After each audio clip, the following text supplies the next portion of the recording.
Hello everyone. Now we will do SST, and in SST we had started chapter number 10, the Indian heritage, India's rich heritage, and now we will see some more monuments for this heritage. Here it is Konark Sun Temple. The Konark Sun Temple at Konark in Odisha was built in the 13th century by King Narsimha Dev I. This temple is in the shape of huge chariot. The chariot is designed with 7 stone horses and 24 wheels. It is devoted to the sun god. It took almost 1200 workers and 12 years to complete this temple. ये कोणार्क का सूर्य मंदिर है जो कोणार्क यानी कि उड़ीसा में आया हुआ है और इसको किंग नरसिम्हा देवा ने 13 सेंचुरी में बनाया था। उसका जो शेप है वो चैरियट यानी कि रथ के जैसा है और रथ के जो डिजाइन है उसमें 7 हॉर्सेस है, 7 स्टोन हॉर्सेस है और 24 व्हील्स है। और ये जो टेम्पल है वो सूर्य देवता को अर्पण किया हुआ है, जिसमें 1200 वर्कर्स ने ये मिलके ये बनाया है और उसको बनाने में करीबन 12 इयर्स हुए थे। Now on the next page, what is it? That is Sanchi Stupa. A stupa is a monument and a Buddhist place of worship.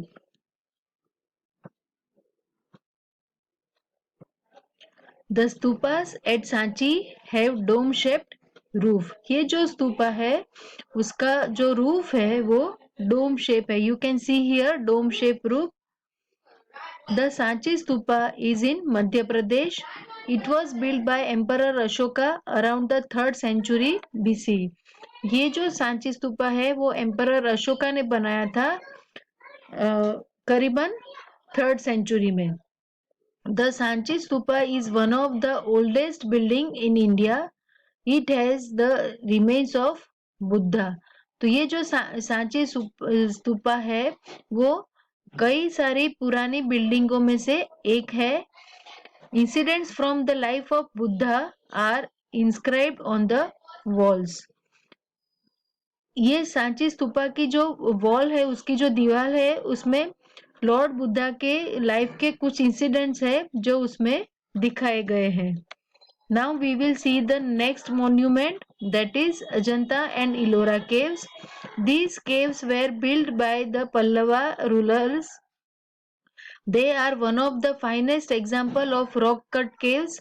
The Ajanta caves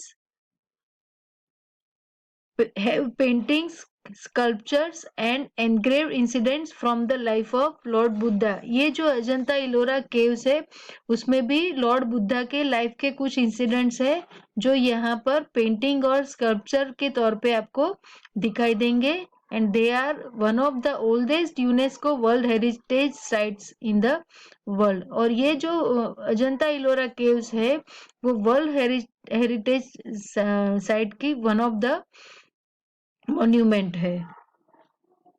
Now we will see, here it is given, match the following. Meenakshi temple. What will be the answer for this? I think you can join it whatever we had seen before, and I will send you the answer in the PDF afterwards. Now we will see the next point, that is tourists from all over the world visits India to see the monuments.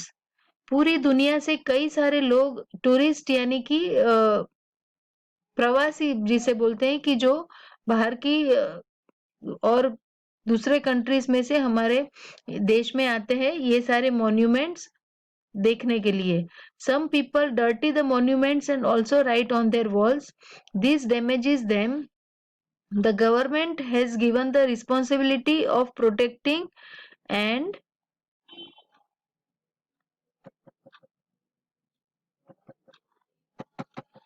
looking after the monuments to an office called a Archaeological Survey of India.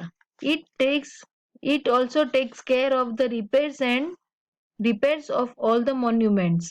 We should show respect and feel proud of our heritage. तो ये जो सारी monuments है जिसको देखने के लिए बाहर से भी बहुत सारे लोग आते हैं, पर कुछ लोग ऐसे होते हैं जो ये monuments को खराब कर देते हैं, उसकी दीवारों पर कुछ ना कुछ लिखते रहते हैं. ये ये जो सारी मॉन्यूमेंट्स है वो सबकी देखभाल करने के लिए गवर्नमेंट ने एक डिपार्टमेंट बनाया जिसको बोलते हैं archaeological survey of India.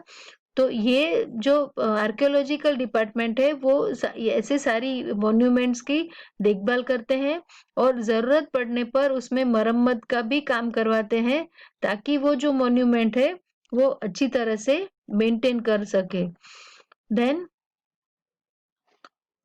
epics. Now we will see the new topic, that is epics. Now what are the epics? Epics are long poems that narrate the story of gods and heroes. In India, two ancient epics are very popular. They are the Ramayana and the Mahabharata. Both are the stories of kings and their families. ये epics यानी कि बहुत मतलब बड़ी कविताएं हैं कि जिसमें भगवान और हीरोज की उसमें कहानियां हैं. और ये हमारे इंडिया में दो एपिक्स बहुत ही पॉपुलर है और वो है रामायण एंड महाभारत. और both are stories of kings and their families. और ये दोनों स्टोरी राजा और उसकी फैमिली के बारे में है. These epics have many unique interesting characters. They talk about the heroism and bravery of kings, princes and soldiers. The epics share with us good value like respecting elders and women fighting and fighting evil forces. ये जो कहानियां है, ये जो epics है वो बहुत ही interesting है और यूनिक है. उसमें हीरोइज्म और ब्रेवरी ऑफ द किंग मतलब राजा जो पहले के राजा महाराजा थे उनकी बहादुरी की कहानियां हैं. और कई ऐसे सोल्जर्स हैं जो अपने देश के लिए कैसे लड़ाई करते हैं. और फाइटिंग एविल फोर्सेस मतलब कि वो कैसे बुरे लोगों के साथ कैसे उनसे फाइटिंग करते हैं. और पहले के जो लोग थे वो अपने एल्डर्स को कैसे रिस्पेक्ट करते हैं, वुमन का कैसे रिस्पेक्ट करते थे, उसके बारे में ये कहानियां हैं. All the epics were later written in several languages in India and also in other parts of the world. Even today, they are read in many Indian households. People love and respect these epics. These epics have also been retold in the form of paintings, drawings, songs, films, plays and skits. ये जो epics है वो पहले तो संस्कृत भाषा में लिखी गई थी पर बाद में उसमें हमारे इंडिया की बहुत सारी लैंग्वेजेस में भी उसका अनुवाद हुआ है. And now even today now all of you know about these epics. Especially I think all of you had seen Ramayana and Mahabharata during lockdown, which is shown on the television. So I hope all of you had seen that epics. And of course, from Ramayana, we can learn so many good things.